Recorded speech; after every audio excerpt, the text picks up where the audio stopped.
Everybody, welcome back to our channel. ఈరోజు వీడియోలో మన డైలీ లైఫ్లో మనం ఎక్కువగా యూజ్ చేసే వర్డ్స్ని తీసుకొని దానికి సంబంధించిన కొన్ని ఎగ్జాంపుల్ సెంటెన్సెస్ని ఇంగ్లీష్లో ఎలా చెప్పాలో ఒకసారి చూద్దాం.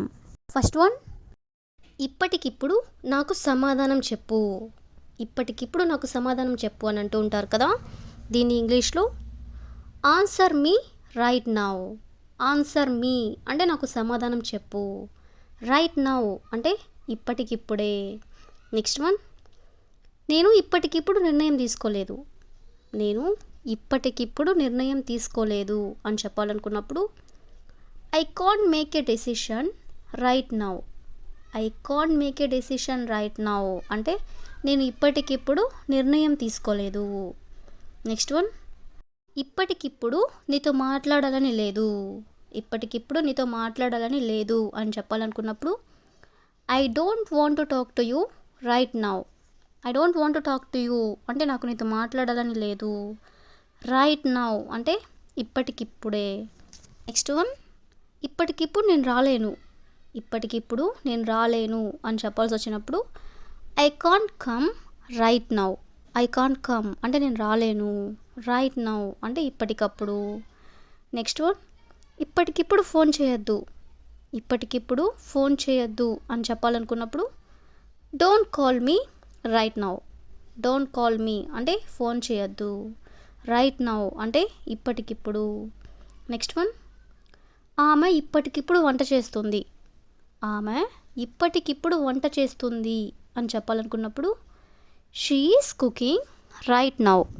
షీ ఈస్ కుకింగ్ అంటే ఆమె వంట చేస్తుంది. రైట్ నౌ అంటే ఇప్పటికిప్పుడు. నెక్స్ట్ వన్, ఇప్పటికిప్పుడు నువ్వు విశ్రాంతి తీసుకోవాలి. ఇప్పటికిప్పుడు నువ్వు విశ్రాంతి తీసుకోవాలి అనేదాన్ని you should take rest right now. You should take rest right now అంటే ఇప్పటికిప్పుడు నువ్వు విశ్రాంతి తీసుకోవాలి. నెక్స్ట్ వన్, ఇప్పటికిప్పుడు ఏం జరుగుతుంది. ఇప్పటికిప్పుడు ఏం జరుగుతుంది అనేదాన్ని what is happening right now. What is happening అంటే ఏం జరుగుతుంది. రైట్ నౌ అంటే ఇప్పటికిప్పుడు. నెక్స్ట్ వన్, నాకు ఇప్పటికిప్పుడు కొంచెం టైం కావాలి. నాకు ఇప్పటికిప్పుడు కొంచెం టైం కావాలి అనేదాన్ని I need some time right now. I need some time అంటే నాకు కొంచెం టైం కావాలి. రైట్ నౌ అంటే ఇప్పటికిప్పుడు. సో ఈ విధంగా మనం ఇప్పటికిప్పుడు అనే వర్డ్కి సంబంధించిన కొన్ని ఎగ్జాంపుల్ సెంటెన్సెస్ని ఇంగ్లీష్లో ఎలా చెప్పాలో తెలుసుకున్నాం కదా. నెక్స్ట్ వన్ చూడండి, అతనికి మర్యాద తెలీదు.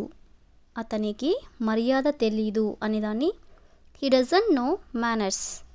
హీ డజంట్ నో అంటే అతనికి తెలియదు. మేనర్స్ అంటే మర్యాద. నెక్స్ట్ వన్, ఆమె అందరితో మర్యాదగా ఉంటుంది. ఆమె అందరితో మర్యాదగా ఉంటుంది అని చెప్పాలనుకున్నప్పుడు she behaves politely with everyone. She behaves politely అంటే ఆమె మర్యాదగా ఉంటుంది. విత్ ఎవ్రీ వన్ అంటే అందరితో. నెక్స్ట్ వన్, నాతో కొంచెం మర్యాదగా మాట్లాడు. నాతో కొంచెం మర్యాదగా మాట్లాడు అని ఎవరికైనా చెప్పాలనుకున్నప్పుడు speak to me politely. Speak to me అంటే నాతో మాట్లాడు. ఎలాగా? పొలైట్లీ అంటే మర్యాదగా. నెక్స్ట్ వన్, మర్యాద లేకుండా మాట్లాడొద్దు.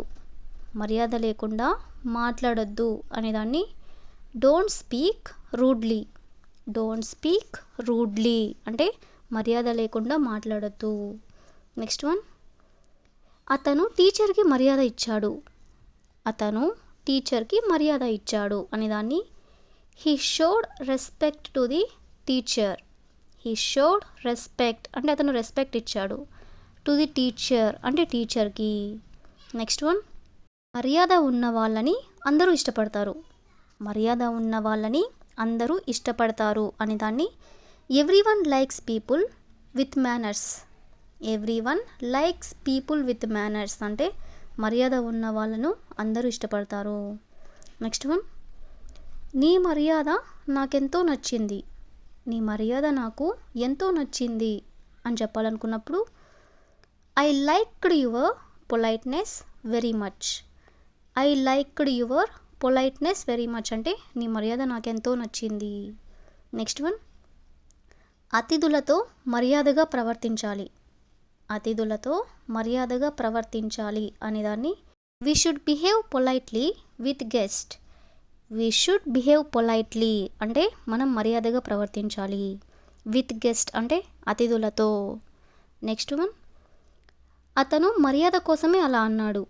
అతను మర్యాద కోసమే అలా అన్నాడు అనేదాన్ని he said that just out of courtesy.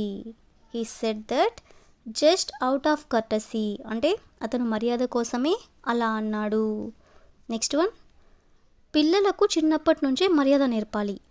పిల్లలకు చిన్నప్పటి నుంచే మర్యాద నేర్పాలి అనేదాన్ని children should be taught manners from childhood. Children should be taught manners from childhood అంటే పిల్లలకు చిన్నప్పటి నుంచే మర్యాద నేర్పాలి. సో ఈ విధంగా మనం మర్యాద అనే వర్డ్కి సంబంధించిన కొన్ని ఎగ్జాంపుల్ సెంటెన్సెస్ని ఇంగ్లీష్లో ఎలా చెప్పాలో తెలుసుకున్నాం కదా. So that's all for today. I hope you all like this video. Thank you for watching.